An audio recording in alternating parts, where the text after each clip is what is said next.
La gioiera piemontesa, con le sue 23 edizioni, è diventata nan après l'autre un'importante manifestazione culturale dell'associazione. Sulle dentate scintillanti vette salta il camorro.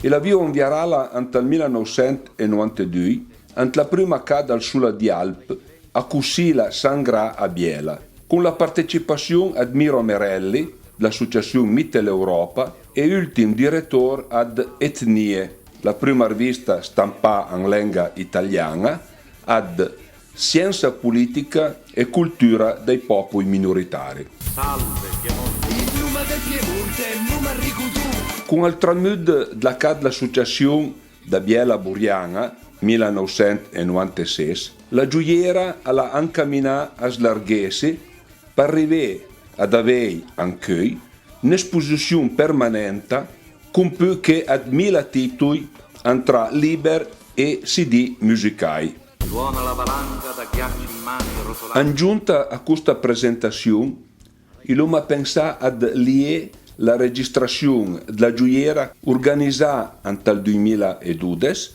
l'anno après dai festeggiamenti dai 150 anni ad l'ansidita Unità d'Italia. Ma dai silenzi del fuso azzurro Le tre pubblicazioni presentate a resguardo proprio questo momento storico e sono tutte molto ben documentate con rigorose ricerche archiviste. Ma dai silenzi del fuso azzurro esce nel sole l'acqua. La prima, le catene dei Savoia, racconta la storia della fortezza a Fenestrelle. In particolare, gli autori hanno smontato l'accusa che la fortezza sia stata un lager sabaud per soldati borbonici deportati dal regno delle due Sicilie. Apro con questa notizia perché il nostro libro prova a guardare un po' quello che è il tessuto sociale di quel Piemonte pre-esorgimentale e anche poi post-esorgimentale, e lo fa guardando al carcere, quindi questo istituto sconosciuto ancora oggi, con problematiche molto simili a quelle di quegli anni, e che fu per molti versi la soluzione al disagio sociale e territoriale in Piemonte, ma non solo, perché l'uso delle carceri per risolvere i problemi sociali era un uso che noi raffiguriamo in Piemonte, ma molto diffuso, e che ebbe però in alcune vicende degli spunti anche interessanti poi per il futuro, e lo spiego molto brevemente. Quindi una parte del libro è dedicato al carcere in generale nel Piemonte e nei territori sabaudi. La seconda parte, che ha mosso anche le polemiche ultime, invece è centrata sul bagno penale del Forte di Fenestrelle, che noi per anni da anni conoscevamo in tutte le sue sfaccettature, ma ce ne erano sfuggiti un paio, perché vediamo il forte come una grande caserma militare, ma il forte è stato un bagno militare piuttosto importante, un bagno civile penale, una sede di ergastolo, che poi Luca spiegherà cos'è l'ergastolo, e infine anche stata la caserma in cui sono entrati molti prigionieri delle guerre risorgimentali di indipendenza, tra questi i borbonici. Fenestrelle è stato anche il centro di una polemica enorme in questi ultimi anni, dal 99 più o meno, dall'uscita del libro di Fulvio Izzo, Il lager del Savoia. Fenestrelle è diventato un po' il simbolo dell'antirisorgimento, diciamo così, perché è stato indicato come luogo in cui furono massacrati migliaia di prigionieri borbonici, addirittura qualcuno evidenziando 40.000, addirittura indicando in quello un genocidio etnico. Ora, pensate a uno Stato che nasce sul genocidio etnico, come può andare avanti? L'Italia è un paese che ha mille problemi da sempre, però addirittura nascere da una cosa di questo tipo ci pareva un po' strano. Poi noi, operando intorno al forte, pensavamo dove potevano aver mai nascosto questi 40.000 cadaveri. In realtà noi cerchiamo in archivio documenti sulla storia del forte e fortuna vuole, a volte la fortuna accompagna anche i ricercatori, che si trovano i faldoni proprio di quella vicenda. E come si sgonfi quella vicenda? Perché da 40.000 morti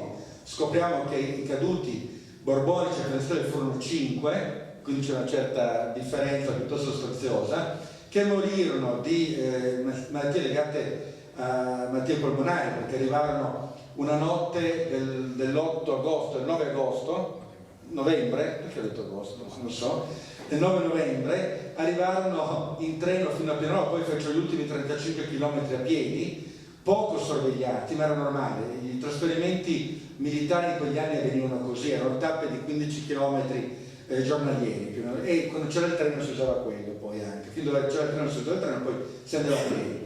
E abbiamo trovato una lettera molto interessante del comandante che si lamenta di questo, perché il comandante del forte di Fenestrelle riceve, apre le porte del forte a questi militari prigionieri borbonici, sono 1182, poi a una seconda conta 1196, e per prima cosa pensa bene di vergare una lettera al comando a Torino, perché dice: è impossibile pensare di mandare su gente in questo modo, cioè con i loro vestiti un po' laceri, a piccoli gruppi, arrivano per tutta la notte, e continua scrivendo: però va bene che ho prontato delle camerate e anche subito due ranci caldi per risollevare queste persone. Io credo basterebbe questa lettera per smitare la volontà di genocidio, perché uno che vuole far fuori 1000 persone non si preoccupa, anzi se arrivano in pochi, muoiono tutti, è anche meglio, perché si risparmiano in polvere e in pallottole.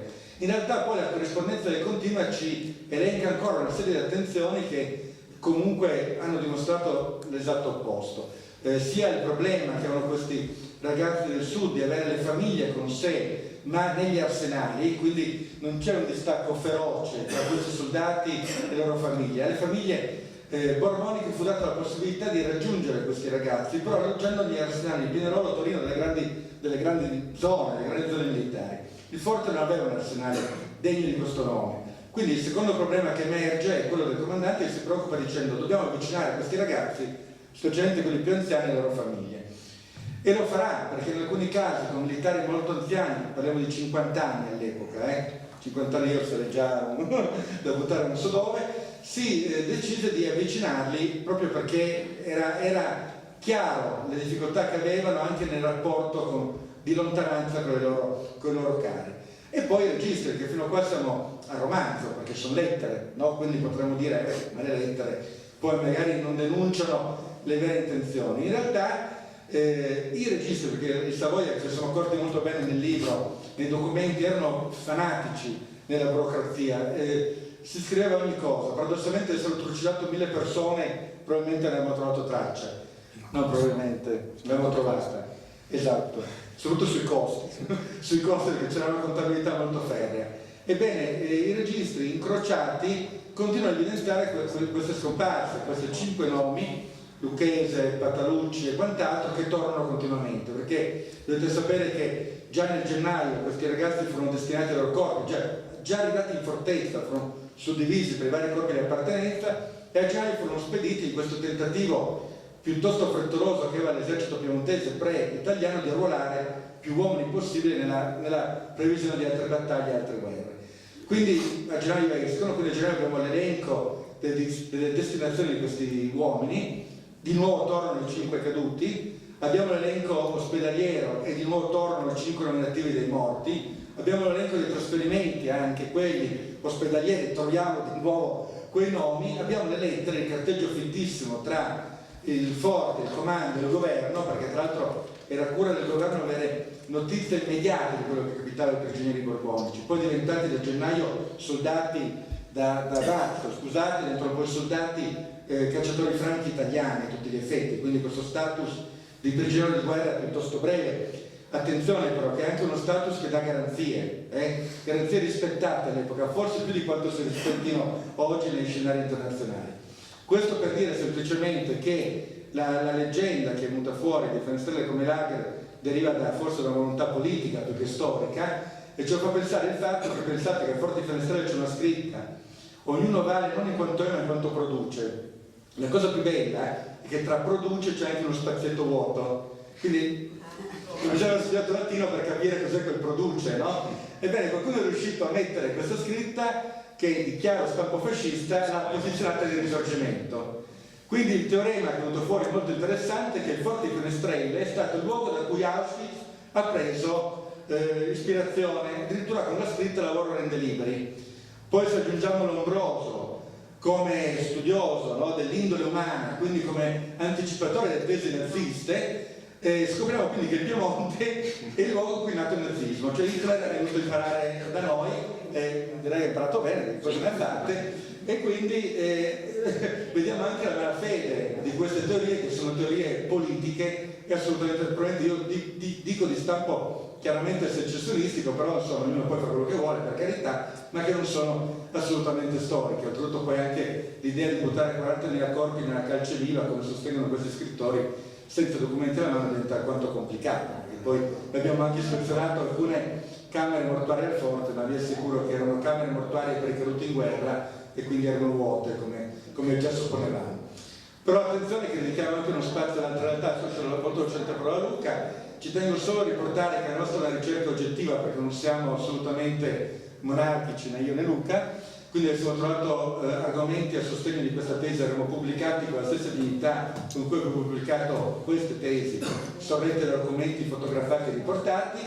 Va degna, e ci ricordiamo così Massimo Novelli, anche un ruolo del forte come prigione politica, molto molto molto interessante e molto potente da questo punto di vista, che purtroppo viene poco conosciuto sui nostri territori, questo aspetto legato ai moti del 1821, anno in cui il forte ha un impulso di prigione politica enorme, poi ripetuto solo negli anni 30, con due diversi regimi, perché nel 1821 abbiamo un'entrata enorme di studenti, di militari ribelli, di figure intellettuali che hanno aiutato i moti rivoluzionari di quell'anno, che furono molto tosti a Torino, non solo a Torino, un po' dimenticati dalla storia, che vengono poi trattati alla stregua non di delinquenti, no, ma sicuramente lasciati in situazioni complicate, perché avevano i soldi per comprarsi i beni, oppure stavano al freddo, non mangiavano, no? Un regime molto più duro nel 1830 con i carbonari. Questo va detto che erano soggetti anche a interrogatori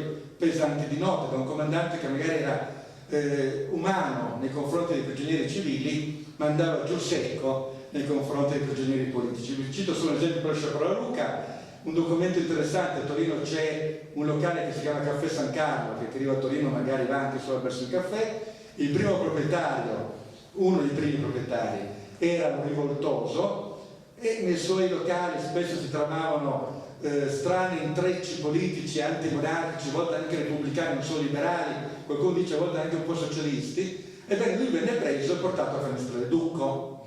Questo Ducco è bella, a lui faccio un po' meno ridere, a noi faccio un po' sorridere, la lettera di accompagnamento, no? Non si dia a Ducco nessun cibo oltre a quello che lui può comprarsi, punto 1.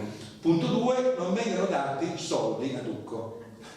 Oggi come oggi uno dice l'ergastolo è quella pena dove uno entra in carcere e non esce più, punto. In realtà all'epoca l'ergastolo non era una pena, ma era un luogo dove si tenevano dei ragazzi, anzi dove all'epoca si tenevano quei ragazzi, quelle persone che erano chiamati i discoli. Quello che noi diciamo, un discolo, all'epoca un discolo andava in carcere, né più né meno, ed erano di solito i figli di famiglie di buona famiglia, di soldi e tutto il resto, e di solito venivano spediti in carcere perché magari sperperavano i soldi, giocavano, sbevazzavano, donne malaffare, si sposavano contro la volontà dei genitori e via di seguito, e quindi venivano spostati in carcere, ma non tramite un processo come faremo noi oggi, ma tramite una lettera, né più né meno, una lettera della famiglia al re, una supplica, come era chiamata all'epoca. Così chiedeva se per favore il re accoglieva nelle sue carceri, e nella fattispecie Fenestrelle, questo ragazzo perché insomma si comportava male, finché non si sarebbe redarguito.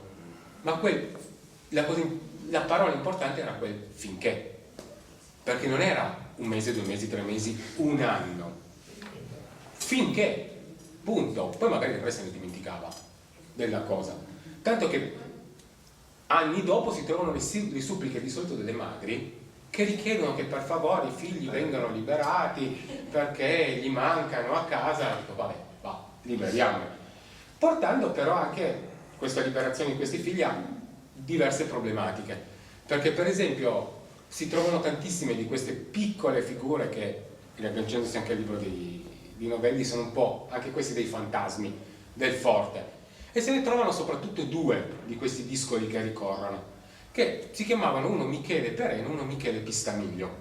Questi 2 hanno la fantastica idea una sera di scappare, di evadere, e come nelle classiche tradizioni riescono a togliere le grate alle finestre, strappano le lenzuola, le annodano e si calano dalla finestra per riuscire a scappare. Sono circa 23 metri da dove riescono a scappare. Uno dei due, Pistamiglio, ha la fantastica idea di ritornare a casa, ma casa sua non era Torino o il vicino, era Bra. Si fa Fenestrelle Bra a piedi. Sono parecchi chilometri. Soltanto che dice: torno a casa dei miei. Sì, appena tornato a casa, padre e fratello lo riportano a Fenestrelle di corsa. Il pereno verrà trovato poi giorni dopo, che vagava per la Valchisone, ripreso e portato lì. A tutte e due le famiglie verrà poi chiesto di rimborsare i soldi delle lenzuola che erano strappate. Il pereno si perderà poi in altre storie, da discolo diventerà poi un criminale incallito.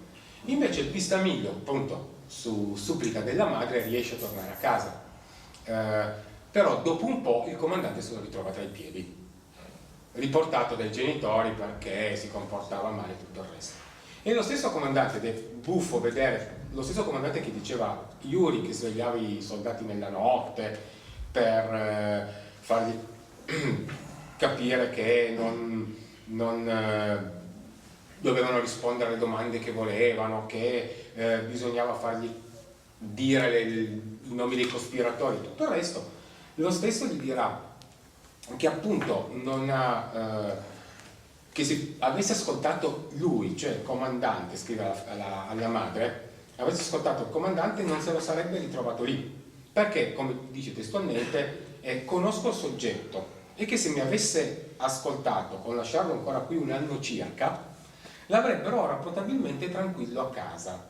Adesso è in una camera dove non gli si permette a lui e dei suoi compagni che un quartino di vino, al mattino e l'altro alla sera, e lo terrò a questa dieta ancora del tempo perché possa correggersi ed assefarsi all'acqua. Con mezzo litro di Pistamiglio si vede da... mezzo litro di vino al giorno per assefarsi all'acqua. Come cura, come cura. Quindi è un mondo che per noi adesso sembra stranissimo. Oltretutto noi pensiamo a questi discoli, questo Pistamiglio, uno pensa ma avrà 15 anni, 16 anni, 25 al massimo. No, di solito ne avevano una trentina. Ci sono stati dei giovani discoli di 40 anni.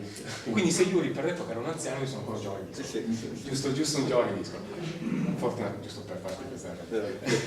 Ecco, giusto un giovane discolo. Oltretutto, diceva appunto, c'è il bagno penale, poi concludo per lasciare la parola a Gremio. Si parla del bagno penale. Uno pensa, bagno penale cosa sarà?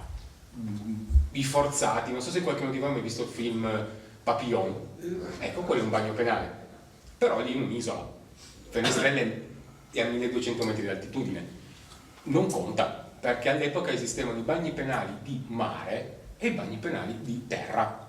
In Piemonte i bagni penali di terra, per esempio, erano Fenestrelle ed Alessandria.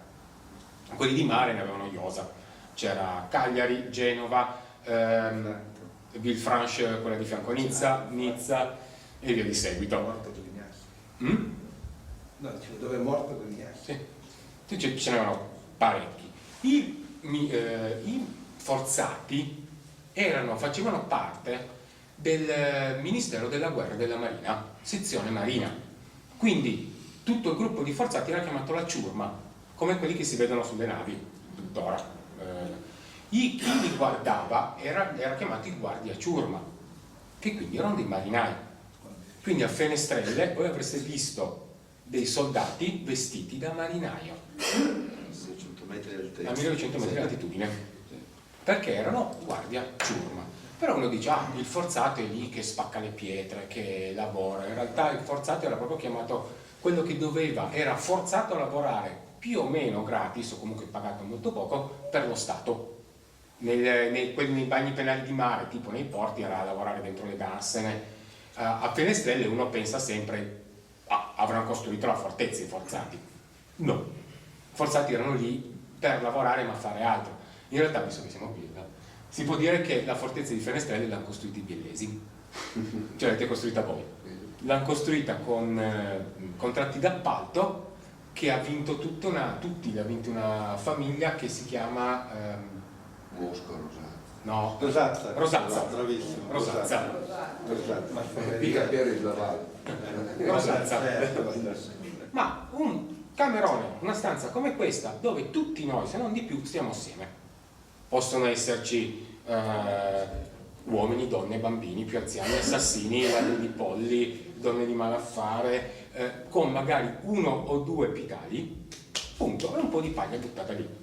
Quindi le persone dicono, ma io preferisco andare in un bagno penale. È più grave come... Sì, anche se è più grave come cosa. Tanto che 2 di questi verranno spediti dal carcere di Alessandria alla fortezza di Gavi, e poi quando il ministro degli interni andrà a vedere la fortezza di Gavi per vedere come funzionava, questi gli si butteranno al collo dicendo grazie che ci hai salvato.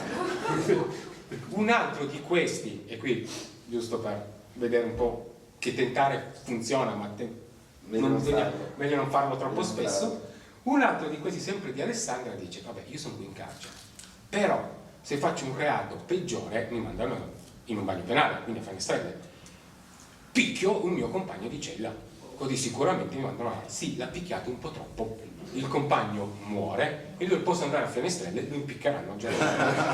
Viene a tornare. Salve Piemonte. La Scunda, i fantasmi dei Savoia, non pa attira fuori una vera storia a deportazione, ma a dissident piemontese anche in A e imbarcà per il Sud America e navire arrivà a Belelì a sono sparì du tutto. Per da buon, un dei primi casi ad desaparecidos. Si comincia con alcuni, dicevo, del 600, poco noti, e si arriva agli inizi del Novecento. Il grosso però è costituito da vicende del Risorgimento.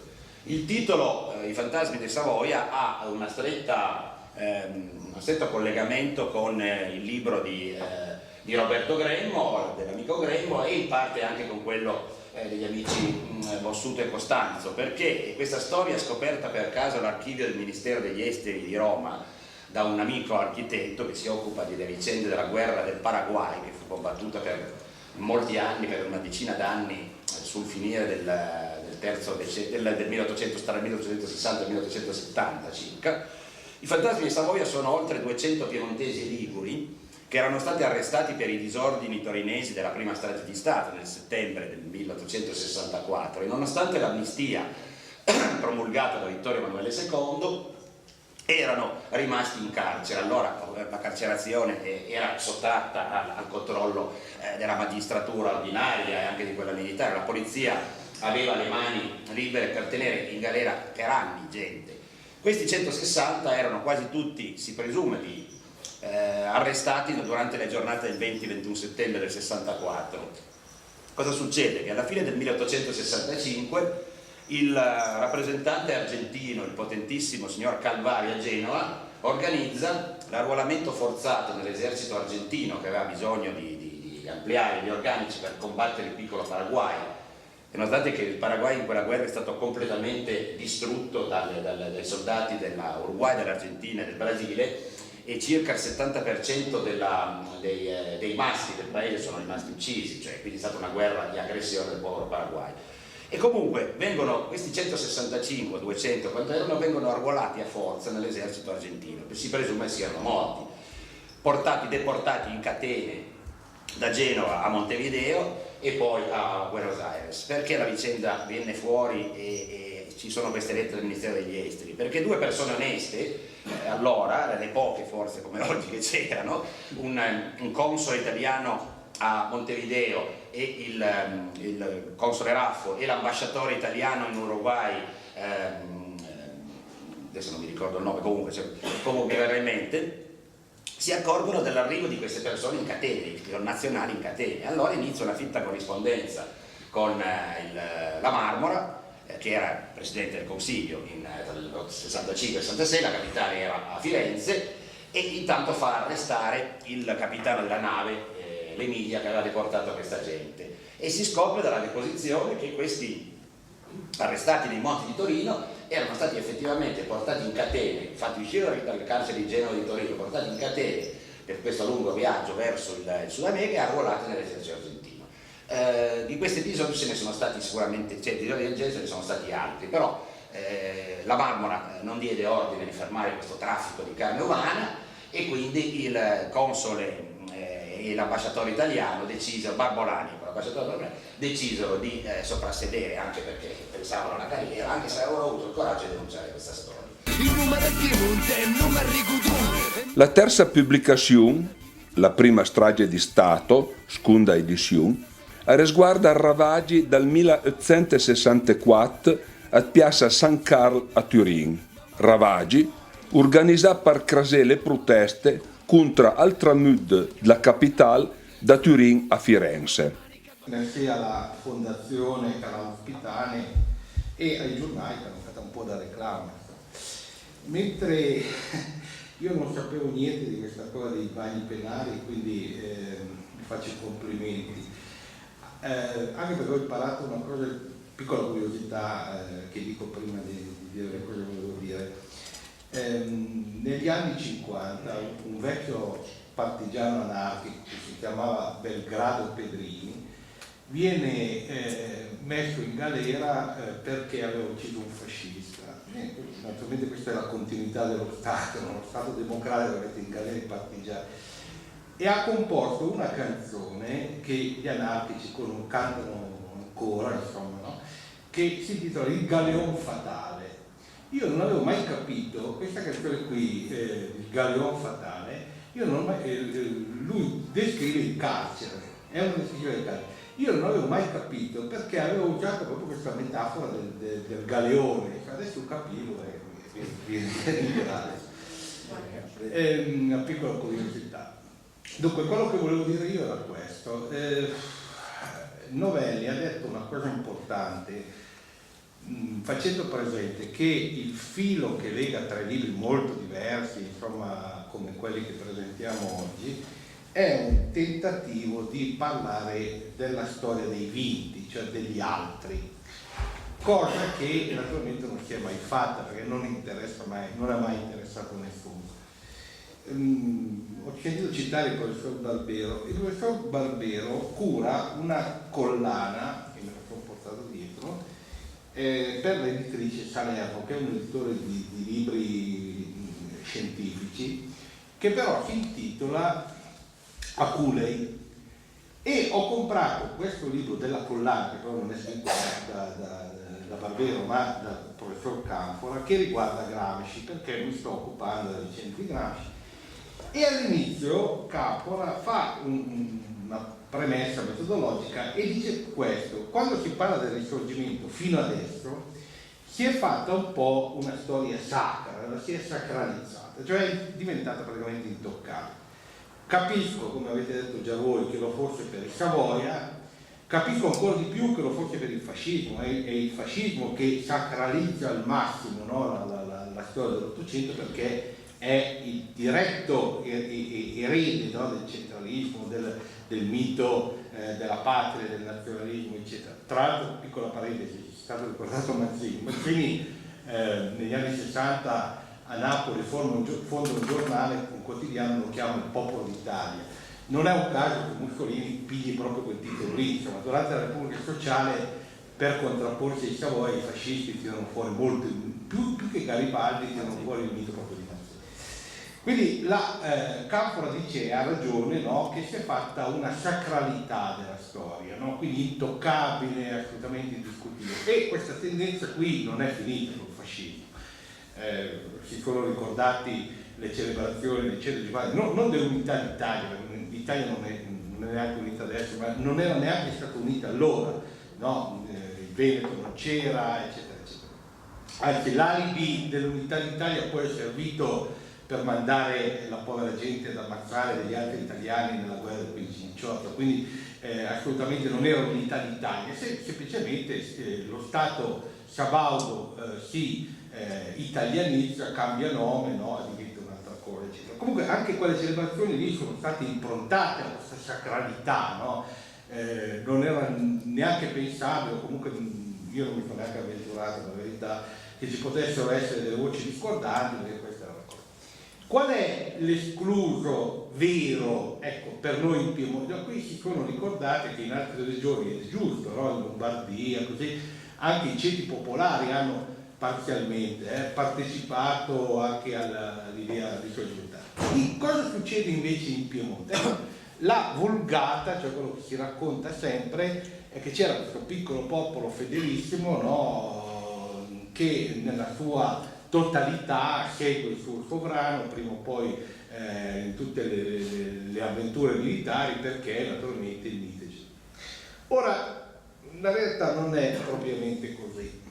E proprio, tra l'altro, faccio ancora una premessa, proprio questo lavoro che sto facendo su Gramsci, ma che non c'entra niente con i suoi temi, sono dovuto andare a rileggere i quaderni del carcere, e proprio in uno dei primi quaderni dove Gramsci parla del risorgimento c'è una citazione, è mezzo secondo, però ve la voglio fare presente.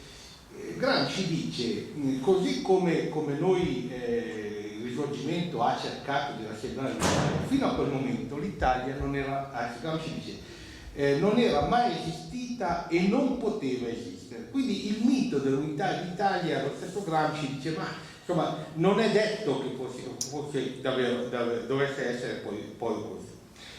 Ma lo era ancor meno in Piemonte, perché ancora nel 1944, e questa è una cosa molto importante, il ministro di Carlo Alberto, che si chiama Solano della Margherita, insisteva perché i Savoia, che erano questi avidi, no? Specialmente, piccola parentesi, c'è un libro di Gobetti sul risorgimento molto interessante, dove lui ricorda che questi Savoia che hanno fatto l'unità d'Italia non erano i veri Savoia, erano il ramo dei Carignano.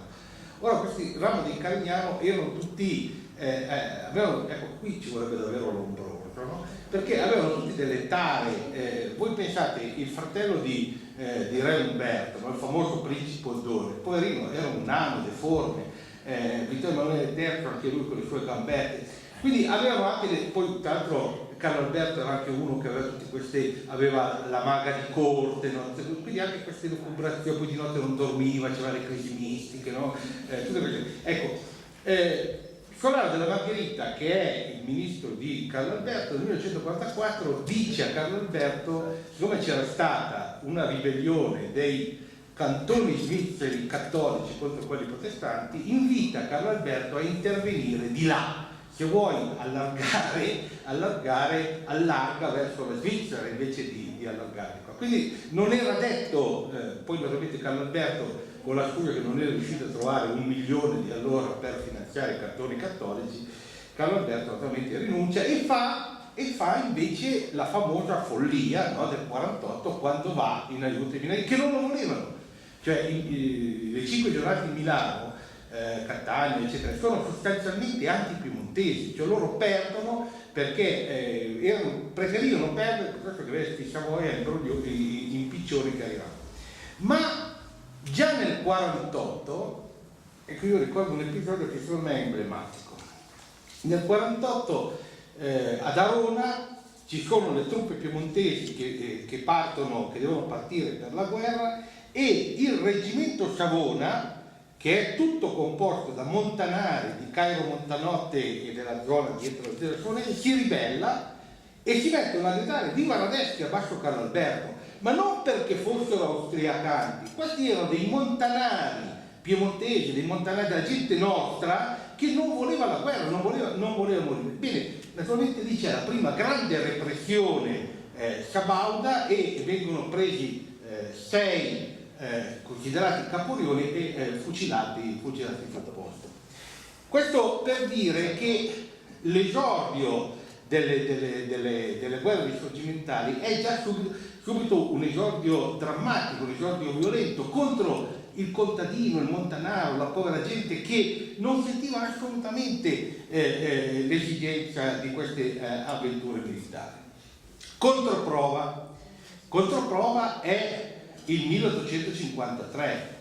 Nel 1853, il giorno di Natale, ora voi dite uno che fa la rivoluzione, il giorno di Natale è un pazzo, il giorno di Natale da Champorcher, chi conosce la Val d'Aosta sa che non è il posto più comodo di questo mondo, alcune centinaia di montanari partono a fare la rivoluzione montanara contro Cavour, nel momento in cui tutto il Piemonte, e Biella compresa, no? Tutto il Piemonte è scosso da grandi proteste popolari per il caro pane.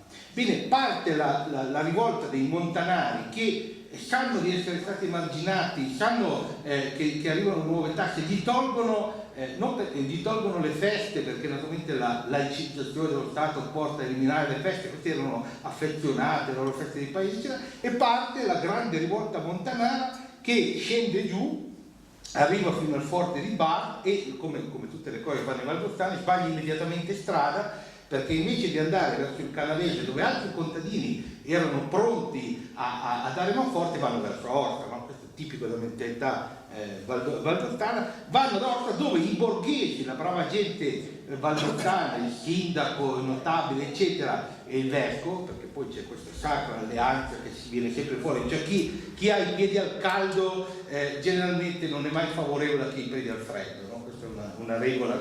Li imbrogliano perché gli dicono: andremo noi dal re a fare presente le vostre esigenze, a fare presente le vostre necessità. Li ubriacano alcune centinaia di montanari arrabbiati che avevano fatto la rivoluzione, eccetera, e 150 di questi poi vengono rinchiusi poi nelle galere di cui avete parlato bene voi. Assieme a loro ci sono anche 3 preti, tra l'altro uno viene preso con lo schioppo, un prete era anche lui rivoluzionario nel senso popolare, nel senso popolano, e il prete preso con lo schioppo dice: no, ma minda sia a casa, no? Esattamente come quel consigliere che avete sentito ieri in televisione, dice hanno preso uno che con i soldi della Regione Lombardia comprava le cartucce da caccia, dice: no, ma erano le cartucce per la stampante, non erano, no?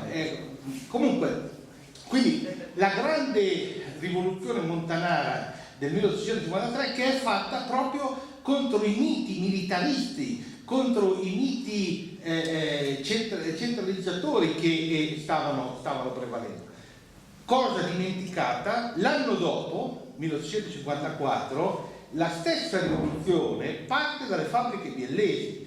Le fabbriche da una fabbrica della Valle Strona e dagli edifici Piacenza di Pollone, i primi operai biellesi partono dicendo: noi non vogliamo il tricolore, noi non vogliamo queste avventure, noi vogliamo stare meglio, e vengono poi processati a Biella, tanto poi vengono anche assolti, perché naturalmente c'era questo tentativo. Sulle dentate scintillanti vette salta il camoscio, suona la valanga da ghiacci in mani rotolando per le selve bruciate.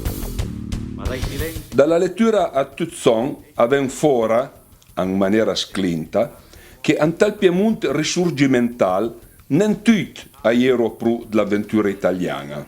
Contra aiera sicuramente l'aristocrazia non urbanizzata, buona parte della Gesa, e le popolazioni rurali alpine e della piana.